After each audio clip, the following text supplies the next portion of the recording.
The crystal wine glass felt impossibly delicate between my fingers as I sat across from my mother in her pristine living room, watching her face transform into something I didn't recognize.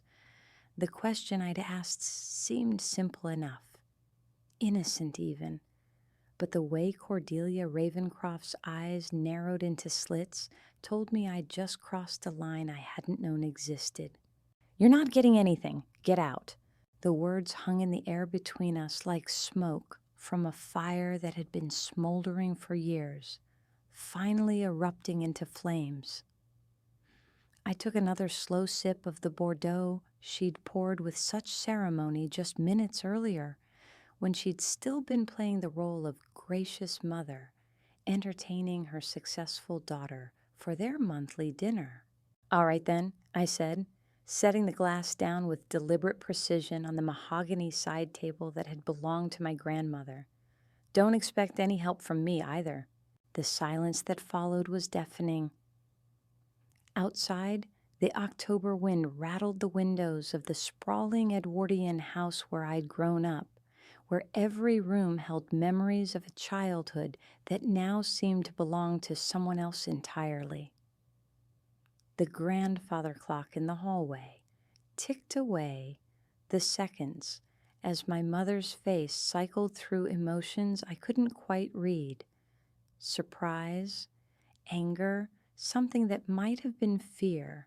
I stood up, smoothing down my charcoal business suit, the same one I'd worn to close a particularly challenging merger earlier that day. At 43, I'd built a reputation as one of the most formidable corporate attorneys in the city, someone who could navigate the most complex negotiations with ice-cold precision.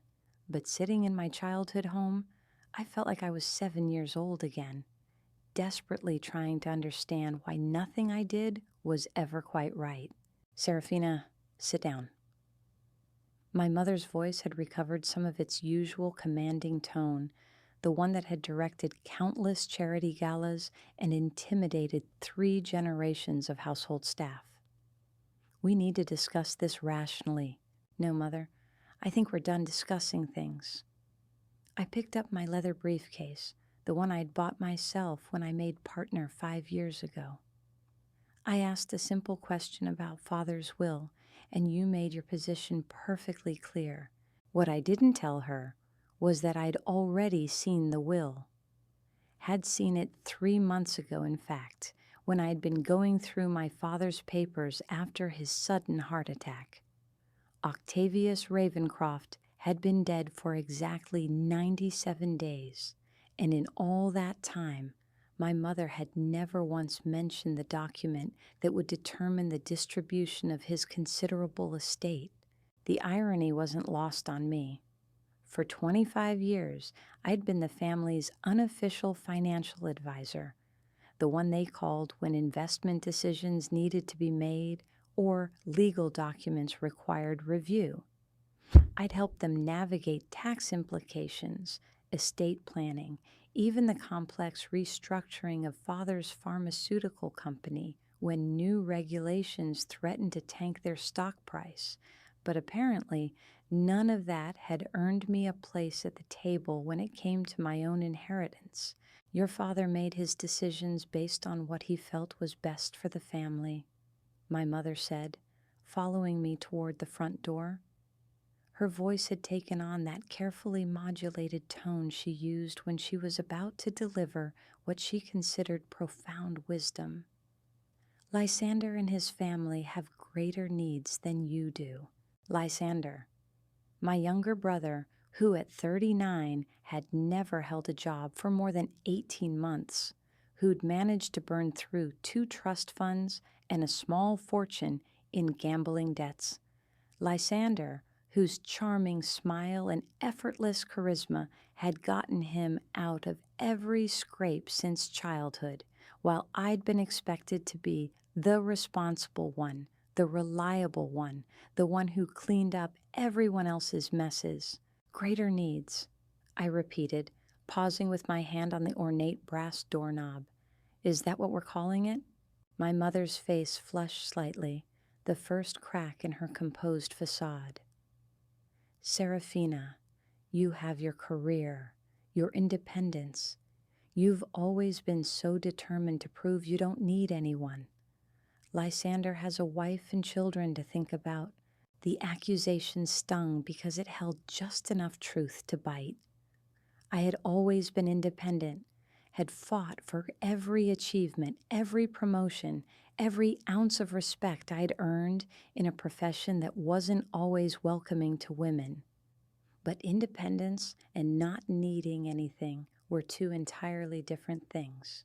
You're right, I said, turning the handle. I have been independent, which is why this shouldn't come as a surprise. I walked out into the crisp autumn evening, leaving my mother standing in the doorway of the house that would soon belong entirely to my brother. The irony of it all settled over me like a shroud as I walked to my car, a modest sedan that I'd chosen for its reliability rather than status. My parents had always criticized my practical choices, wondering aloud why someone with my income didn't drive something more befitting the Ravencroft name. The drive back to my downtown apartment gave me time to think, to process what had just happened and what it meant for the carefully constructed relationship I'd maintained with my family for decades. 25 years of being the dutiful daughter, the successful professional they could parade at social functions, the responsible sibling who could be counted on to solve problems and provide sound advice. And in return, I'd been written out of my father's will as thoroughly as if I'd never existed. The apartment felt different when I walked in that night, smaller somehow, though the floor-to-ceiling windows still offered the same panoramic view of the city skyline that had convinced me to buy the place 3 years earlier. I poured myself another glass of wine, a bottle I'd been saving for a special occasion that now seemed as distant as childhood, and settled into my favorite armchair to review the will one more time. The document was thorough. I had to give my father credit for that. Octavius Ravencroft had been nothing if not meticulous in his business dealings, and apparently that attention to detail extended to his final wishes. The house, the investment portfolio, the remaining shares in Ravencroft Pharmaceuticals, everything went to Lysander, with the exception of a modest trust fund for his twin daughters, Evangeline and Ophelia. There was no mention of me anywhere in the document, as if 43 years of being his daughter had simply been erased. No explanation, no acknowledgement of the role I'd played in the family's affairs, nothing. Just a legal document that made it clear I was persona non grata in my own family's legacy. But what truly surprised me wasn't my exclusion. I'd suspected something like this might happen ever since Lysander's latest financial crisis had required yet another family bailout. What surprised me was how calm I felt about it. The hurt was there, sharp and deep, but underneath it was something else entirely. Relief. For the first time in my adult life, I was free from the expectations that had shaped every major decision I'd made. Free from the obligation to be the responsible daughter, the reliable problem solver, the one who could always be counted on to put family needs ahead of her own. My mother's words echoed in my mind. You've always been so determined to prove you don't need anyone. Perhaps it was time to find out if that was actually true.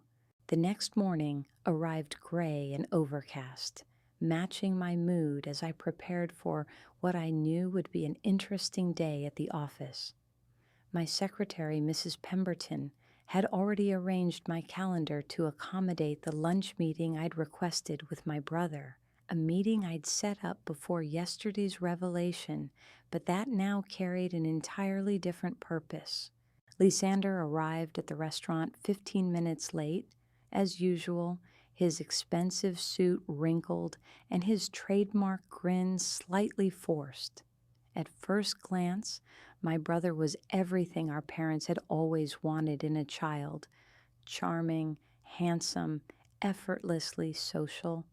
He could walk into any room and immediately become the center of attention, could talk his way out of trouble with a combination of humor and manufactured sincerity that had served him well throughout his life. "Sarah, darling, you look absolutely radiant," he said, kissing me on both cheeks with the kind of theatrical affection he'd perfected during his brief stint trying to become an actor. "Though you really should consider adding some color to your wardrobe. All that black makes you look like you're perpetually in mourning." "Perhaps I am," I said, gesturing for him to sit down. We were at Meridian, an upscale bistro downtown that served the kind of overpriced fusion cuisine Lysander loved but could never afford on his own. The irony wasn't lost on me that I was the one paying for lunch, as I had been for most of our meals together over the past 5 years. "Mother mentioned you stopped by last night," he said, studying the wine list with the intensity of a sommelier, despite his complete inability to tell a Pinot Noir from a Cabernet Sauvignon. "Something about Father's will." His tone was casual, but I caught the slight tension around his eyes, the way his fingers drummed against the table. Tells I'd learned to recognize during the countless times I'd helped him navigate financial difficulties or legal troubles. Lysander might be a charming performer, but he'd never been particularly good at concealing his anxiety.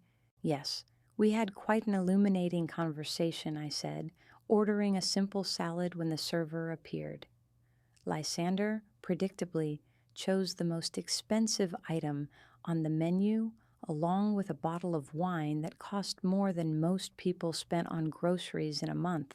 "Look, Sarah, I know this is probably awkward," he began, his voice taking on the slightly pleading tone he used when he needed something. "But Father's decision, it wasn't personal. It's just that Celeste and the girls need stability right now. And with my recent setbacks, I repeated the phrase, marveling at his ability to transform a series of spectacular financial failures into something that sounded like minor inconveniences. "Is that what we're calling the gambling debts and the failed restaurant venture?" Lysander's face flushed slightly, but his smile never wavered. "That's all behind me now. I've learned from my mistakes, and I'm committed to being the kind of father and husband my family deserves." It was a pretty speech, one I'd heard variations of many times over the years. The specifics changed. Sometimes it was day trading losses, sometimes failed business ventures, once, memorably, a pyramid scheme involving luxury watches. But the underlying message was always the same. Lysander had learned his lesson, would never make the same mistakes again, and just needed one more chance to prove himself. "I'm sure you are," I said, taking a sip of my water, "which is why I wanted to let you know that you won't be able to count on my assistance anymore." The statement hung between us like a challenge. For a moment, Lysander's carefully constructed facade slipped, revealing something harder underneath. Then the charm reasserted itself, and he leaned back in his chair with a laugh that didn't quite reach his eyes. "Oh, come on, Sarah. Don't be dramatic. We're family." "Yes, we are. And family should be honest with each other, shouldn't they?" I met his gaze steadily. "So, let me be perfectly clear. No more loans, no more financial advice, no more legal consultations, no more emergency bailouts. You're on your own now." The server arrived with our food, creating a natural pause in the conversation. I watched my brother process what I just told him, could practically see the wheels turning as he calculated the implications. Over the past decade, I'd provided him with more than $600,000 in direct financial assistance, not to mention countless hours of legal work that I'd never billed him for. The sudden absence of that safety net would require some significant adjustments to his lifestyle. "You can't be serious," he said finally, cutting into his steak with unnecessary force. "Sarah, I know you're upset about the will, but taking it out on me isn't fair. I didn't make that decision." "You're absolutely right," I agreed. "You didn't make that decision, but you certainly benefited from it, didn't you?" The lunch continued with Lysander trying various approaches to change my mind, appeals to family loyalty, reminders of shared childhood memories, even a few thinly veiled threats about what our mother would think of my behavior. But for the first time in our relationship, his manipulation tactics fell flat. There's something liberating about having nothing left to lose. By the time we parted ways outside the restaurant, my brother's easy confidence had been replaced by something that looked suspiciously like panic. He'd spent the better part of 20 years assuming that no matter how badly he messed up, his big sister would always be there to help him clean up the pieces. The reality that this assumption might be incorrect was clearly a difficult one to process. I returned to my office that afternoon with a sense of purpose I hadn't felt in years. My practice specialized in corporate law, mergers and acquisitions primarily, and I'd built a reputation for being both thorough and ruthless when the situation called for it. But I'd always maintained certain boundaries when it came to my personal life, had always been careful to keep family obligations separate from professional ambitions. Those boundaries, I realized, had been largely one-sided. Mrs. Pemberton greeted me with her usual efficiency, along with a stack of messages and a carefully organized schedule for the rest of the week. At 72, she'd been my secretary for 8 years and had developed an almost supernatural ability to anticipate my needs before I expressed them. "Your mother called 3 times, she informed me, her tone carefully neutral. "She seemed quite insistent about speaking with you." "I'm sure she did," I said, hanging up my coat. "Please hold all calls from the Ravencroft residence for the rest of the week." Mrs. Pemberton nodded without comment, though I caught the slight raise of her eyebrows. In all the years she'd worked for me, I'd never refused to take a call from my family, no matter how busy I was or how inconvenient the timing. The rest of the week passed in a strange kind of suspended animation. I threw myself into my work with renewed focus, taking on cases I'd previously declined due to time constraints. A pharmaceutical company was facing a hostile takeover. Delicious irony, given my father's own business, and I found myself working 18-hour days to structure a defense that would protect their independence. Meanwhile, my phone continued to ring with calls from home that I continued to ignore. My mother left increasingly frustrated messages, her tone progressing from imperious demands to barely concealed panic. Lysander tried a different approach, sending text messages that ranged from apologetic to accusatory to desperate. It was fascinating to watch the family dynamic shift in real time. For years, I'd been the one calling them, checking in, offering assistance, making sure everyone's needs were met. The sudden absence of that attention was clearly more unsettling than any of them had anticipated. On Friday afternoon, exactly 1 week after my conversation with my mother, Mrs. Pemberton buzzed my intercom with an unusual note of concern in her voice. "Ms. Ravencroft, your sister-in-law is here to see you. She says it's urgent." Celeste, Lysander's wife of 15 years, mother of his twin daughters, and one of the few family members I'd genuinely come to care about over the years. Unlike the rest of the Ravencroft clan, Celeste had never asked me for anything, had never treated our relationship as transactional. She was also one of the few people who seemed to see through Lysander's charm to the fundamentally selfish man underneath. "Send her in," I said, curious about what could have brought her to my office in the middle of a workday. Celeste looked older than her 37 years as she walked into my office, her usually perfect appearance slightly disheveled. The designer clothes couldn't hide the stress lines around her eyes, or the way her hands shook slightly as she sat down across from my desk. "Sarah, thank God you're here," she said, her voice tight with barely controlled emotion. I didn't know where else to turn. "What's wrong?" I asked. Though I suspected I already knew the answer, Celeste took a shaky breath, glancing toward the door as if she expected Lysander to burst through it at any moment. "It's Lysander. He's done something terrible this time. Something that could destroy everything." The words hung in the air between us, loaded with implications I wasn't sure I was ready to hear.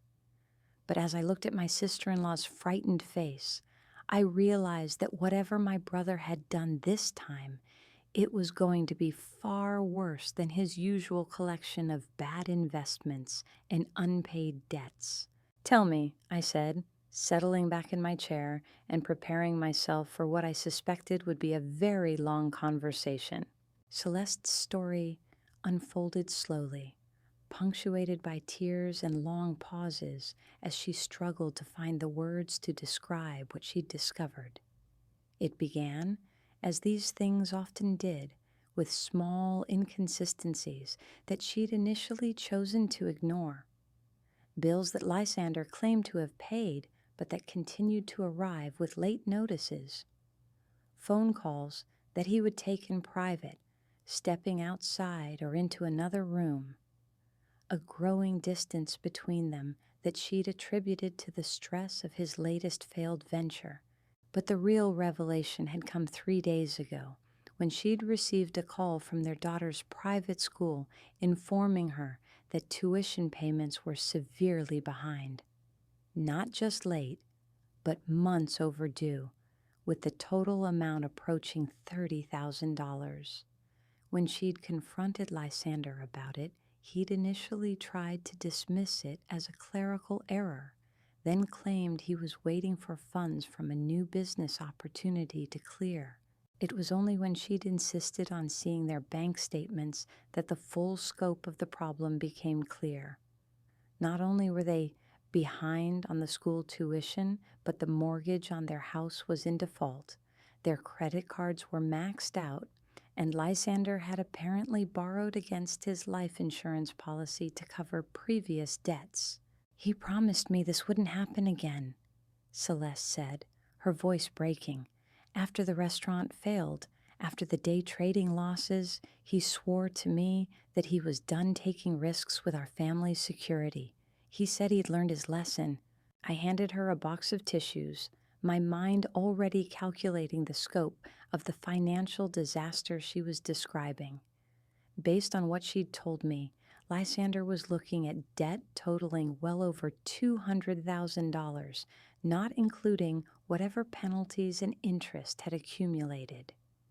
It was the kind of hole that would be difficult to climb out of, even with steady employment and disciplined spending, neither of which were among my brother's strengths.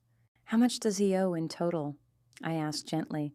Celeste pulled a crumpled piece of paper from her purse, her hands shaking as she unfolded it.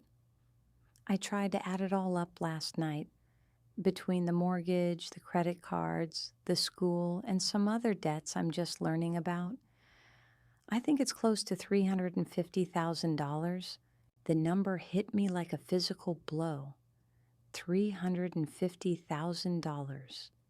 It was more than most people earned in 5 years, more than enough to buy a house in a good neighborhood, or fund a comfortable retirement.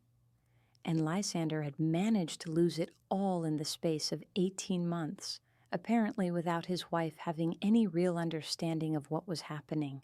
"There's something else," Celeste continued, her voice dropping to almost a whisper. "Something worse." I waited, though I wasn't sure I wanted to hear what could possibly be worse than the financial catastrophe she'd already described. "He took money from the girls' college funds," she said, the words coming out in a rush. "The accounts we set up when they were born, the ones my parents have been contributing to every year. He liquidated them both to cover some gambling debts, and he didn't tell me until yesterday." The betrayal in her voice was heartbreaking. I'd met Celeste's parents several times over the years, modest, hard-working people who'd sacrificed to ensure their granddaughters would have opportunities they'd never had. The thought of Lysander stealing from his own children's future to fund his addiction made me feel physically sick. "Celeste," I said carefully, "what exactly are you asking me to do?" She looked up at me with desperate hope in her eyes, the same expression I'd seen on Lysander's face countless times over the years when he needed rescuing from his latest disaster. "I know you and Lysander had some kind of argument," she said. "He won't tell me what it was about, but he's been different since your lunch last week. Angry, but also scared, I think. He keeps saying that everything will be fine once he figures out how to fix this. But Sarah, I don't think he can fix this. Not alone." The request she wasn't quite making hung in the air between us.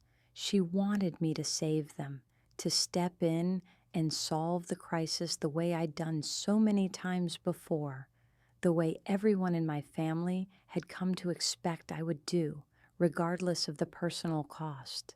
"I can't," I said simply. Celeste's face crumpled as if I'd slapped her. "What do you mean you can't? Sarah, you're the only one who can help us. If we lose the house, if the girls have to change schools, it will destroy them. They're only 12 years old. I won't," I clarified, hating the way the words sounded, but knowing they needed to be said. "Celeste, for the past 10 years, I've bailed Lysander out of one financial crisis after another. Each time, he promises it won't happen again. Each time, he finds new and creative ways to lose money he doesn't have. This has to stop." "But what about Evangeline and Ophelia?" she pleaded. "They're innocent in all this. They don't deserve to pay for their father's mistakes." It was a fair point, and one that cut deeper than she probably realized. My nieces were bright, funny, genuinely kind children who deserved better than the chaos their father's decisions had created. Under different circumstances, I might have found a way to help them while still maintaining my boundaries with Lysander. But circumstances weren't different. The inheritance I might have used to establish trust funds for the girls now belonged to their father, who had apparently already decided how he wanted to spend it.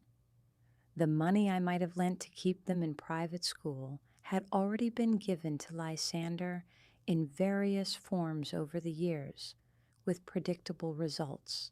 "I'm sorry," I said, and I genuinely was. "But this is exactly the kind of situation my father's will was designed to address. Lysander inherited everything specifically because he has a family to support.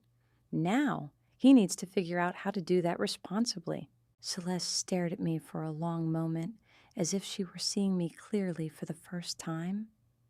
When she spoke again, her voice was cold, in a way I'd never heard before. "Lysander always said you were jealous of him," she said. "I defended you, told him he was wrong, that you genuinely cared about our family. But maybe he was right after all. The accusation stung because it was designed to, but also because I couldn't completely dismiss it. Was there a part of me that took satisfaction in watching my brother struggle without my safety net? Was my refusal to help motivated by principle, or by petty revenge. Maybe he was, I admitted, but that doesn't change the situation you're in or the fact that I'm not responsible for fixing it. After Celeste left, I sat alone in my office, watching the sun set over the city skyline.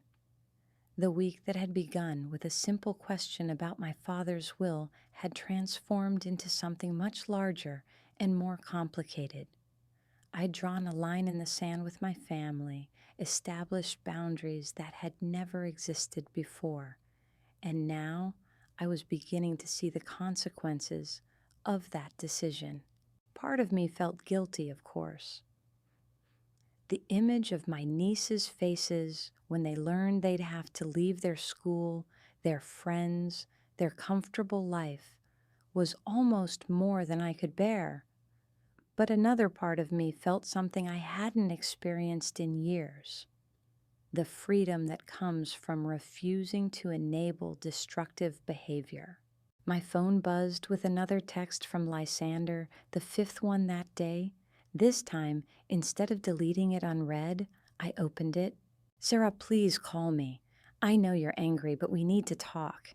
This situation is bigger than you realize." Bigger than I realized. I almost laughed at the phrase. What could possibly be bigger than a $350,000 debt hole and the theft of his own daughter's college funds? What crisis could be so significant that it would justify breaking the boundaries I'd just established?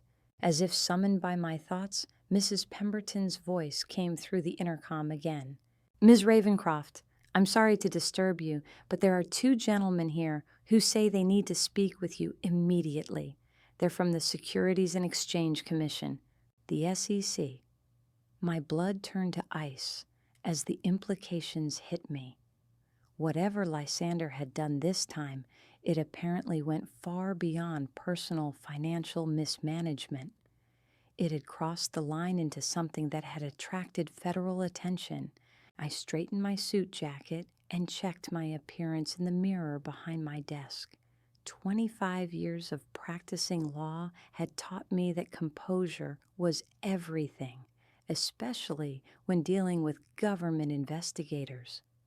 But as I prepared to face whatever new crisis my brother had created, I couldn't help but wonder if my week of principled independence was about to come to an abrupt and very expensive end. "Send them in," I told Mrs. Pemberton, settling back into my chair and preparing for what I suspected would be the most important conversation of my professional life. The two men who entered my office looked exactly like what Central Casting would order if they needed federal investigators. Agent Harrison was tall and lean, with prematurely gray hair and the kind of intense focus that suggested he'd seen enough white-collar crime to find very little surprising. Agent Morrison was younger, perhaps early 30s, with dark hair and the eager expression of someone who was still genuinely excited about his job. "Ms. Ravencroft," Agent Harrison said, showing me his credentials, "thank you for agreeing to see us on short notice. We're here about your brother, Lysander Ravencroft." "I assumed as much," I said, gesturing for them to sit down. "Though I should mention that I'm an attorney, and I haven't spoken to my brother in several days." "We're aware of your profession," Agent Morrison said, consulting a thick file folder. "In fact, that's part of why we wanted to speak with you today. Your brother has made some claims about your involvement in certain financial transactions that we're investigating." The room seemed to tilt slightly as the implications of his words sank in. Lysander hadn't just gotten himself into trouble. He'd apparently tried to drag me down with him. The brother I'd spent years protecting and supporting had decided to use me as a scapegoat for whatever illegal activities had attracted federal attention. "What kind of claims?" I asked, my voice remarkably steady, despite the adrenaline now flooding my system. Agent Harrison opened his own folder, pulling out several documents that he spread across my desk. "Your brother alleges that you've been providing him with insider information about pharmaceutical companies, information he's used to make substantial stock trades over the past 2 years. Insider trading. Of all the ways Lysander could have destroyed his life, he'd chosen one of the few that could destroy mine as well. As a corporate attorney specializing in mergers and acquisitions, I had access to the kind of confidential information that could be worth millions in the stock market. Using that information for personal gain or sharing it with others who could profit from it was a federal crime that could result in both criminal charges and civil penalties. That's absolutely false, I said firmly. I've never shared confidential client information with my brother or anyone else outside of my professional obligations. We understand your position, Agent Morrison said, his tone carefully neutral. But Mr. Ravencroft has provided us with detailed records of conversations he claims to have had with you, along with documentation of trades he made based on what he says was your advice. My mind raced as I tried to process what they were telling me. Lysander had apparently not only lost hundreds of thousands of dollars gambling and making bad investments, but he'd also been trading on what he claimed was insider information from me. The federal investigation meant that his losses were likely far greater than Celeste had realized, and now he was trying to shift blame onto me to reduce his own culpability. I'd like to see these records, I said, holding out my hand for the documents. Agent Harrison hesitated for a moment, then slid a thick folder across the desk. These are copies of phone records, email exchanges, and trading activity that your brother has provided as evidence of your collaboration. I opened the folder with the sick certainty that whatever was inside would be both damaging and false. Lysander had always been creative when it came to justifying his failures, but manufacturing evidence of federal crimes was a new low even for him. The first document was a phone log showing dozens of calls between my number and Lysander's over the past 2 years, with annotations claiming that each call involved the sharing of insider information. The problem was that many of the calls had indeed taken place. They were the conversations where he'd asked for financial advice, legal guidance, or simply emotional support during his various crises. The second document was even more troubling, a series of emails that appeared to be from my personal account to Lysander's, containing specific information about pending mergers and acquisitions that I'd been involved in professionally. The emails looked authentic, complete with my signature line and the kind of technical language I used in my practice. But I knew I'd never sent them. These emails are forgeries, I said, looking up at the two agents. I've never sent my brother any confidential information about my clients, and I can prove it. How can you prove it? Agent Morrison asked, leaning forward with interest. I stood up and walked to my computer, pulling up my email management system. Every attorney dealing with sensitive information has protocols for protecting confidential communications, and I'd implemented systems that tracked and archived every email sent from my accounts. Every email sent from my firm's system is logged, encrypted, and archived on our servers, I explained, bringing up the relevant screens. If I had sent these messages, there would be copies in our system. There aren't. Agent Harrison joined me at the computer, studying the search results that showed no record of the emails Lysander had provided. Could these have been sent from a personal account? Possibly, but that would create its own problems, I said. Sending confidential client information from a personal email account would be a violation of my professional obligations, something I would never do. More importantly, my personal email has the same kind of archiving system, and there's no record of these messages there either. I pulled up my personal email logs showing the agents that while there were indeed numerous emails between Lysander and me over the past 2 years, none of them contained confidential information. Most were family-related communications, with a few responses to his requests for general business advice.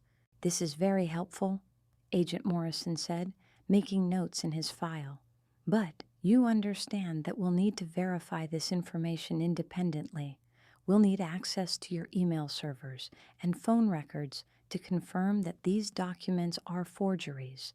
"Of course," I said, though the thought of federal agents going through my professional communications was deeply unsettling. "I'll have my IT department cooperate fully with your investigation."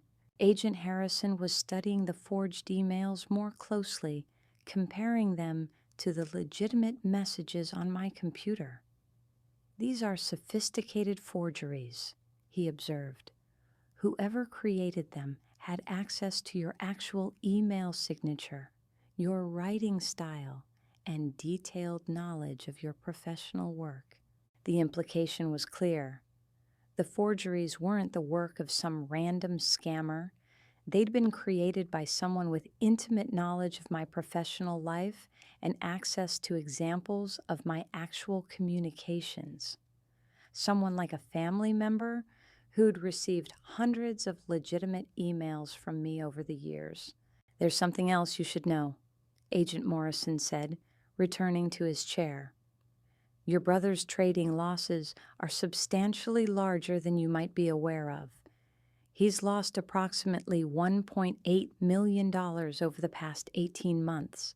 $1.8 million. The number was so large, I had trouble processing it. Even with the inheritance from my father's estate, that kind of loss would be devastating. No wonder Lysander was desperate enough to fabricate evidence against me. He was facing financial ruin on a scale that would destroy not just his lifestyle, but his freedom as well." "Where did he get that kind of money to lose?" I asked, though I suspected the answer would be even worse than the losses themselves. "That's part of what we're investigating," Agent Harrison said grimly. "It appears he may have obtained funds through fraudulent means, loans based on false financial statements, unauthorized access to accounts belonging to family members, possibly even embezzlement from charitable organizations where he volunteered." The scope of my brother's criminal behavior was staggering. This wasn't just gambling or bad investments, it was systematic fraud on a massive scale. And now, facing the consequences of his actions, he decided to try to drag me down with him by claiming I'd been his partner in crime. "Gentlemen," I said, settling back into my chair, "I think I need to call my attorney." Agent Morrison nodded, understanding. "That's your right, of course. But, Ms. Ravencroft, I want you to know that your cooperation today has been very helpful. The forgeries your brother provided were obvious attempts to implicate you in his crimes, and your willingness to provide access to your actual records suggests that you have nothing to hide." "Because I don't," I said firmly. "My brother has made a lot of destructive choices over the years, but I've never been complicit in any illegal activity." After the agents left, I sat alone in my office, trying to process the magnitude of what I'd just learned. In the space of a single week, my relationship with my family had gone from complicated to completely severed. Lysander hadn't just excluded me from my father's will. He'd tried to frame me for federal crimes to cover up his own criminal behavior. The phone rang, and Mrs. Pemberton's voice came through the intercom. "Ms. Ravencroft, your mother is on line 1. She says it's an emergency." I stared at the blinking light on my phone, knowing that whatever my mother wanted to tell me would probably make this already terrible day even worse. But after a moment, I picked up the receiver. "Hello, Mother." "Serafina, thank God you answered." My mother's voice was strained, lacking its usual imperious tone. "We need to talk. Immediately. It's about Lysander, and it's much worse than you think." "I'm listening," I said, though I wasn't sure anything could be worse than what I'd just learned from the federal agents. "He's been arrested," she said, her voice breaking on the words. "Securities fraud, wire fraud, and something called conspiracy to commit insider trading. The bail is set at $2 million. $2 million. Even with my father's inheritance, that was more money than my family could easily access on short notice. And given what I'd just learned about Lysander's attempts to frame me, I wasn't sure they'd want me to know about his legal troubles anyway. "I'm sorry to hear that," I said carefully, "but I'm not sure why you're calling me." "Because you're the only one who can help," my mother said, desperation creeping into her voice. "Serafina, I know you're angry about the will, and I know we haven't handled things well between us, but Lysander is your brother, and he needs you now more than ever." The irony was almost laughable. The same brother who'd tried to destroy my career and reputation by implicating me in his crimes was now counting on me to bail him out of jail. The same family that had written me out of the will because I didn't need anyone was now calling me because I was the only one with the resources and expertise to help them navigate a federal criminal case. "Mother," I said gently, "I think you should call someone else." The silence that followed my words stretched for what felt like an eternity. I could hear my mother's breathing on the other end of the line, shallow and rapid, as if she were fighting to maintain control. "Someone else?" she repeated, her voice rising in pitch. "Serafina, there is no one else. You know that. You've always known that. Then perhaps it's time for that to change," I said, surprising myself with how calm I sounded. "Mother, Lysander tried to frame me for federal crimes. He forged emails to make it look like I was providing him with insider information. The SEC just left my office." The gasp that came through the phone was audible. "That can't be true. Lysander would never—" "Lysander would absolutely do exactly that," I interrupted, and he did.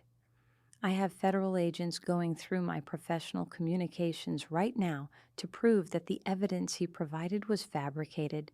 So no, I will not be posting his bail or hiring his defense attorney or cleaning up this particular mess." "But Serafina, if you don't help him, he could go to prison for years.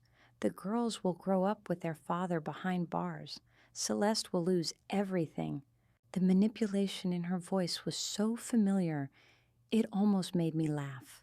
For 43 years, my mother had used guilt and obligation to shape my behavior, to ensure that I would always be available to solve whatever problems arose in our family. The idea that I might simply refuse to participate in this dynamic had apparently never occurred to her. "Yes," I said, "those are all possible consequences of Lysander's choices, but they're not my responsibility to prevent." "How can you be so cold?" my mother asked, and for the first time since I'd known her, she sounded genuinely bewildered rather than manipulative. "This is your family, Serafina. We may not be perfect, but we're all you have." "No, Mother, you're not all I have." That's the fundamental misunderstanding that's shaped our relationship for decades. I stood up and walked to the window, looking out at the city lights beginning to twinkle in the gathering dusk. I have a career I built myself, colleagues who respect me, a life that doesn't revolve around cleaning up other people's disasters. I don't need this family the way you've always assumed I do. The conversation ended shortly after that, with my mother hanging up without saying goodbye. I sat in my office for another hour, watching the traffic patterns far below and thinking about the choice I'd just made. There would be consequences, I knew. The family that had already written me out of their inheritance would now excommunicate me entirely. But for the first time in my adult life, that possibility didn't fill me with dread. The next few days passed in a strange bubble of normalcy. I went to work, handled my cases, met with clients, conducted my life as if nothing had changed. But underneath the routine, I was hyper-aware that somewhere across town, my family was dealing with a crisis of unprecedented magnitude without my assistance. Mrs. Pemberton, with her supernatural ability to read situations, began screening my calls more aggressively and scheduling my appointments to minimize downtime that might allow for brooding. She also, I noticed, began bringing me coffee at precisely the moments when I seemed most likely to reconsider my position. "Any word from the federal investigation?" she asked on Thursday morning, setting a perfect cappuccino on my desk along with the day's correspondence. "They've confirmed that the emails were forgeries," I said, scanning through a contract that required my review. Apparently, Lysander used some kind of software to create authentic-looking messages using samples of my actual writing. It's sophisticated enough that it might have fooled a casual observer, but the digital forensics make it clear they're fake. "Good," Mrs. Pemberton said with satisfaction. "And your brother's situation?" I looked up from the contract, surprised by her direct question. In 8 years of working together, she'd never asked about my family's personal affairs. "He's still in jail, as far as I know. The bail was set higher than my mother's liquid assets, and apparently no one else was willing to help either." Mrs. Pemberton nodded approvingly. "Sometimes the best thing you can do for people is let them face the consequences of their actions without interference." It was a remarkably astute observation from someone who'd never met my family, but who'd witnessed 8 years of phone calls, emergency consultations, and the various ways my professional life had been interrupted by Lysander's crises. The breakthrough came on Friday afternoon when Celeste appeared at my office again. This time, however, she looked different. The desperate panic had been replaced by something harder, more determined. She was carrying a briefcase and wearing a business suit I'd never seen before. "I hope you don't mind the intrusion," she said, settling into the chair across from my desk with a composure that reminded me of myself during difficult negotiations. "But I wanted to give you an update on the situation." "Of course," I said, curious about the transformation in her demeanor. "Lysander is still in jail," she began without preamble. "The bail was too high for your mother to cover, and my parents don't have that kind of money. I spoke with a public defender, and he made it clear that given the evidence against Lysander, a plea bargain would be his best option." I nodded, unsurprised by this development. Federal prosecutors didn't typically bring securities fraud cases unless they were confident of conviction. "The interesting thing," Celeste continued, "is what happened when I started going through our financial records more thoroughly. Lysander didn't just lose money gambling and trading. He embezzled funds from 3 different charities where he volunteered.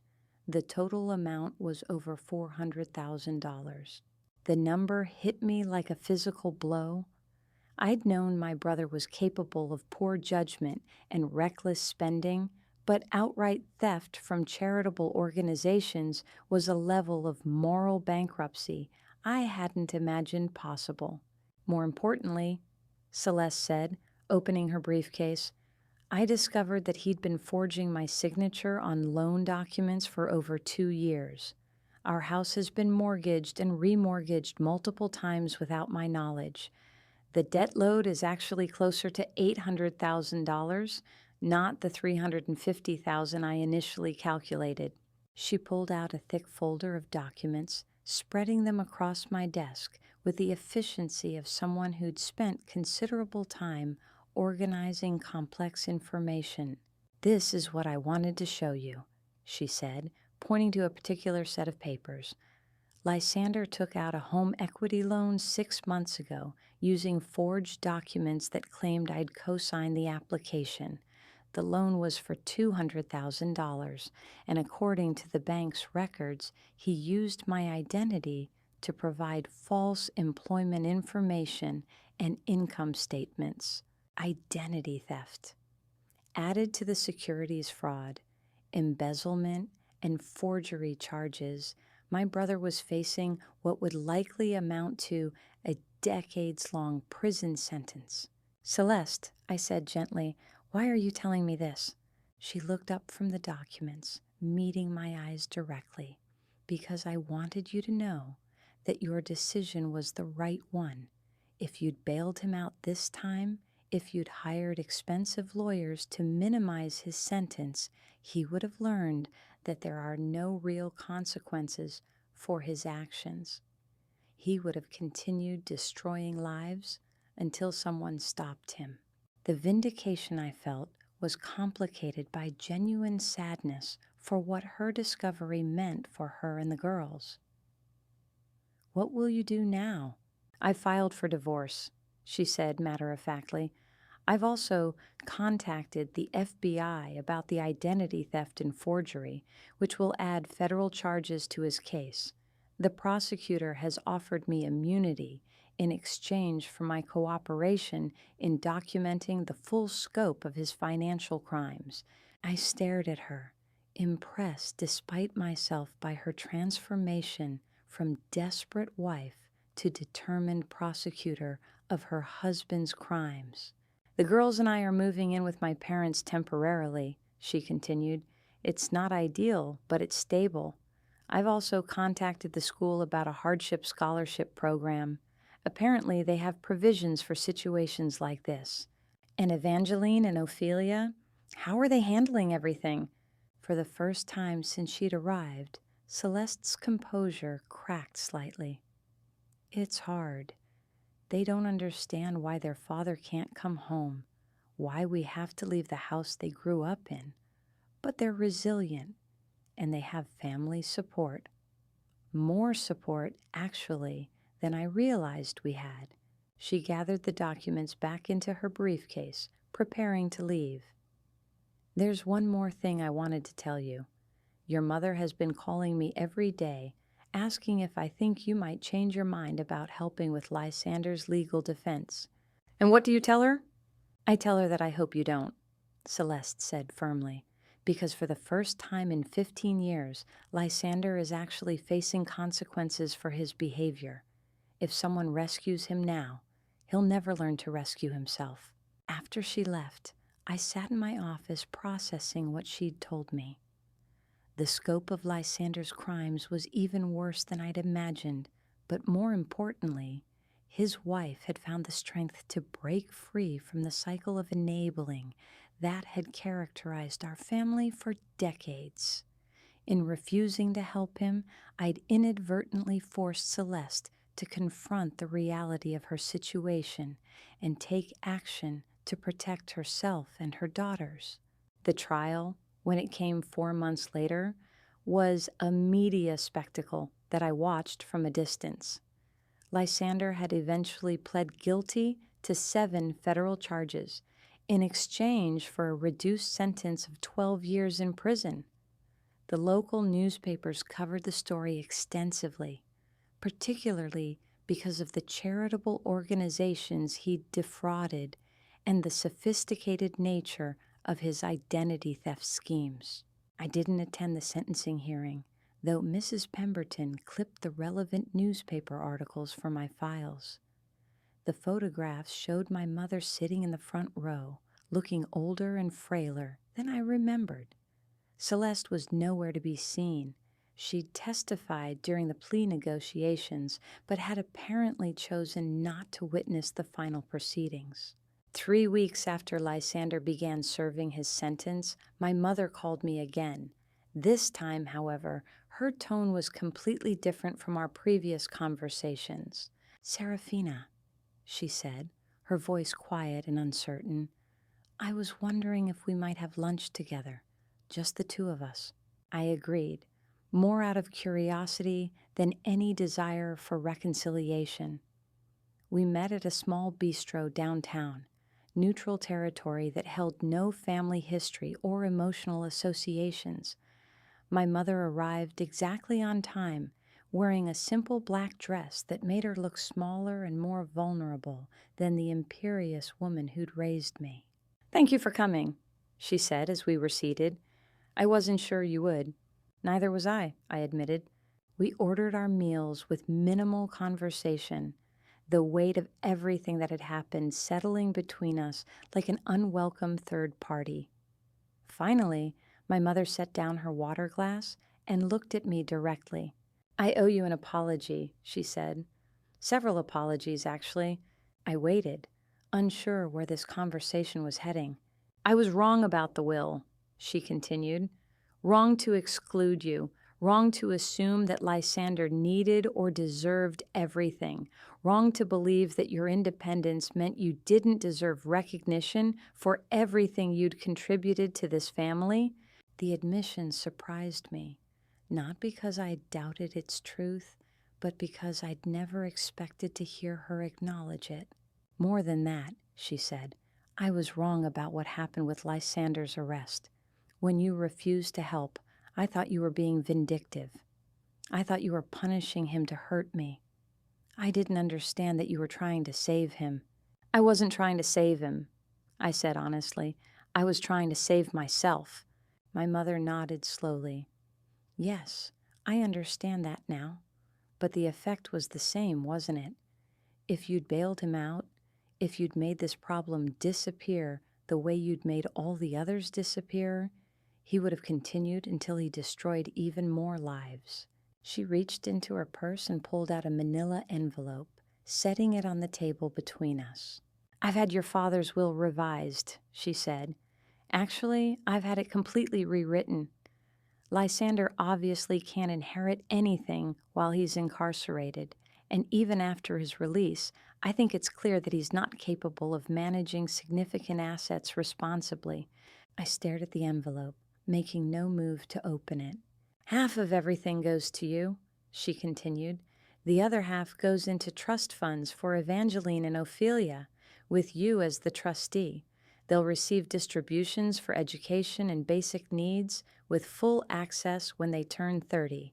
"Mother," I said carefully, "I don't want your money out of guilt or pity." "It's not guilt or pity," she replied firmly.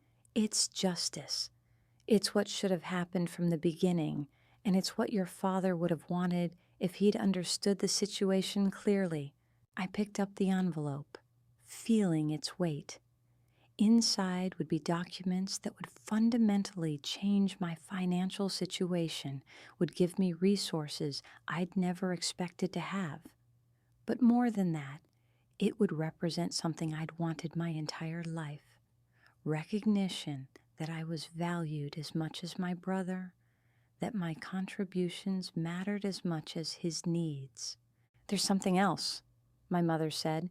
"I've been meeting with Celeste and the girls regularly, taking them to dinner, helping with school events, trying to provide some stability while they adjust to their new situation. This surprised me more than the inheritance revision. My mother had never been particularly involved with her granddaughters, had always seemed to view them as Celeste's responsibility rather than family members who deserved her attention. Evangeline is showing real academic promise," she continued. "Her teachers think she might be able to get scholarships for high school, possibly even college. And Ophelia has been asking about you. She wants to know why you don't come to family gatherings anymore." The question about Ophelia hit harder than I'd expected. I'd always been close to my nieces, had made sure to remember their birthdays and attend their school plays even when my relationship with their parents was strained. The thought that they might blame themselves for my absence was painful. "I'd like to see them," I said, "if Celeste is comfortable with that." She suggested it, actually. She thinks it would be good for them to understand that the family isn't completely fractured, that there are still people they can count on. We finished lunch with careful conversation about practical matters, the details of the estate revision, the logistics of setting up the trust funds, the schedule for visits with the girls. It wasn't a reconciliation exactly, but it was something more substantial than I'd expected, a mutual recognition that our relationship needed to be rebuilt on different terms. Over the following months, I gradually reestablished connections with the parts of my family that remained intact. Dinners with my mother became a monthly occurrence, though our conversations remained somewhat formal and cautious. Visits with Evangeline and Ophelia were more natural. They were young enough to adapt to changed circumstances without carrying too much resentment, and old enough to understand that their father's problems weren't anyone else's fault. Celeste, surprisingly, became something like a friend. Her transformation from dependent wife to self-sufficient single mother was remarkable to witness. She'd found work as an office manager at a medical practice, had moved into a modest apartment near her parents, and was pursuing a part-time degree in business administration. The girls were thriving in their new school, had made friends in their new neighborhood, and seemed to have inherited their mother's resilience. The most unexpected development came 8 months after Lysander's sentencing, when I received a letter from him in prison. The handwriting was familiar, but the tone was completely different from any communication I'd ever received from my brother. "Sarah," the letter began, "I know I have no right to expect you to read this, and even less right to expect a response. But I needed you to know that I understand what you did and why you did it."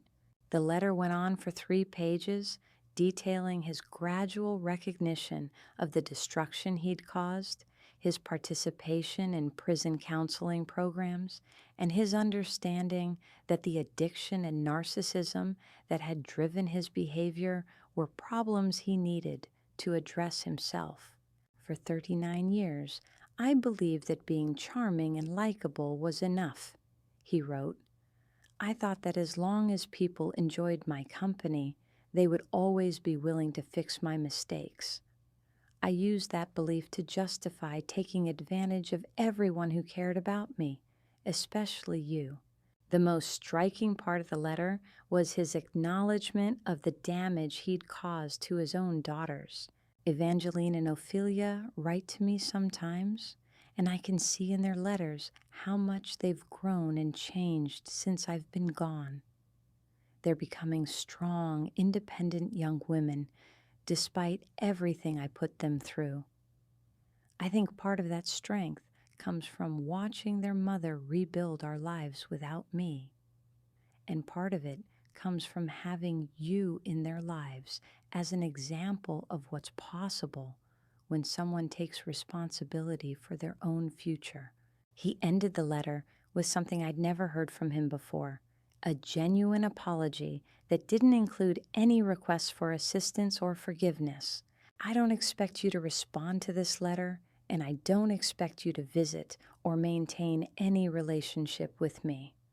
But I wanted you to know that your decision to let me face the consequences of my actions was the most loving thing anyone in our family had ever done for me. It took going to prison for me to understand that, but I do understand it now." I read the letter 3 times before putting it away in my desk drawer. I didn't respond, as he'd predicted, but I kept it.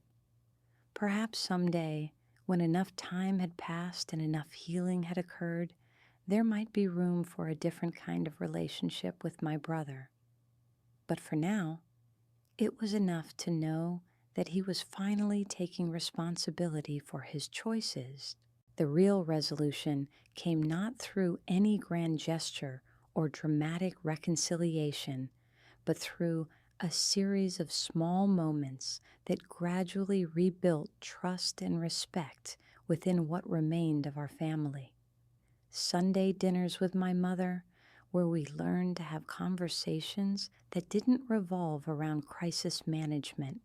Saturday trips to museums and bookstores with my nieces, who showed me their artwork and told me about their dreams for the future. Coffee meetings with Celeste, where we discussed everything from parenting strategies to career goals. 6 months ago, on what would have been my father's 71st birthday, my mother and I visited his grave together for the first time since the funeral. We stood in comfortable silence for several minutes, each lost in our own thoughts about the complicated man who'd shaped our family's dynamics for better and worse. He would be proud of you, my mother said finally, proud of how you handled everything with Lysander, proud of the career you've built, proud of the woman you've become. It was the kind of statement I'd waited my entire life to hear, and discovering that it mattered less than I'd expected was perhaps the greatest gift of all. I'd spent so many years seeking approval from parents who were too caught up in their own patterns to offer it that I'd almost missed the approval that truly mattered, my own. I think he would be proud of all of us, I said, thinking about Celeste's courage in leaving an abusive situation, about my niece's resilience in adapting to major changes, about my mother's willingness to acknowledge her mistakes and work to repair relationships she'd damaged. As we walked back to our cars, my mother paused and turned to me with the kind of direct look she'd rarely offered during my childhood. "I never thanked you properly," she said, "for everything you did for this family over the years and for everything you're still doing now. I took it for granted, and I'm sorry for that." "You don't need to thank me," I said, and meant it. "We're family. We take care of each other." "Yes," she agreed, "but on different terms now, better terms."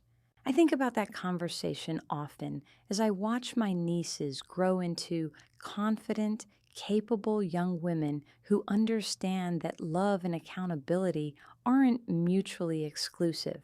Evangeline is applying to colleges now, planning to study environmental science with full scholarship support.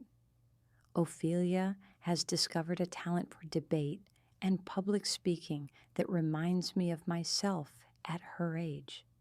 Both of them have learned lessons about personal responsibility and family loyalty that they might never have absorbed if their father's crimes had been covered up by family money and influence. The inheritance my mother left me has been largely untouched, invested conservatively, and earmarked for the girls' future education and the various charitable causes that have become important to me over the years. Having financial security has given me the freedom to be more selective about my cases, to take on pro bono work for women escaping abusive relationships, to support organizations that provide legal aid to families in crisis. Last week, I received another letter from Lysander. He's been in prison for 2 years now, and his parole hearing is still 8 years away. But the tone of his letters has continued to evolve, showing a maturity and self-awareness that had been completely absent during his years of freedom.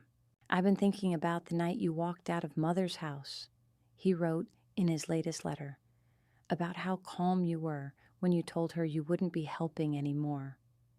I was so angry then, so convinced that you were being petty and vindictive. But I understand now that you were drawing a boundary that should have existed years earlier." He went on to describe his participation in addiction counseling and financial literacy programs, his work in the prison library, and his hope that when he's eventually released, he might be able to rebuild some kind of relationship with his daughters. I won't ask you to forgive me, he concluded, because I know that forgiveness is something that has to be earned over time, not requested in letters. But I wanted you to know that I'm grateful for the gift you gave our whole family when you refused to enable my behavior anymore. It was the hardest lesson any of us ever learned, but it was also the most necessary. This time, I did write back. Not a long letter, but a brief note acknowledging his progress and letting him know that his daughters were thriving, that Celeste had found happiness and stability, that the family he'd left behind was healing and growing stronger. I didn't make any promises about the future or offer any assurances about reconciliation, but I signed the letter, Your Sister, because despite everything that had happened, despite all the damage and betrayal and broken trust, that relationship was still true. It was just built on different foundations now.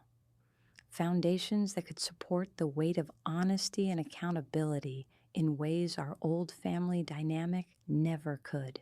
Sometimes people ask me if I regret my decision to refuse help when my family needed it most. The question always surprises me because it assumes that enabling destructive behavior is somehow more loving than allowing people to face the consequences of their choices. But watching my nieces grow up with a clear understanding of cause and effect, watching Celeste build a life based on her own strength rather than dependence on an unreliable partner, watching my mother learn to value honesty over harmony, all of that has convinced me that love without boundaries isn't love at all. It's just another form of control, dressed up in the language of family obligation and sacrifice. And sometimes the most loving thing you can do for someone is to step back and let them discover who they're capable of becoming when they can no longer rely on others to clean up their mistakes. The price my family paid for learning that lesson was steep: a son and brother in prison, a marriage destroyed, a comfortable lifestyle lost, relationships that will take years to fully repair. But the alternative would have been even more expensive: a pattern of dysfunction that would have continued indefinitely, causing damage to more people over a longer period of time. And perhaps most importantly, it would have cost me my own integrity, my own sense of self-worth, my own understanding of what it means to love someone enough to let them face the truth about themselves. That's a price I'm grateful I never had to pay.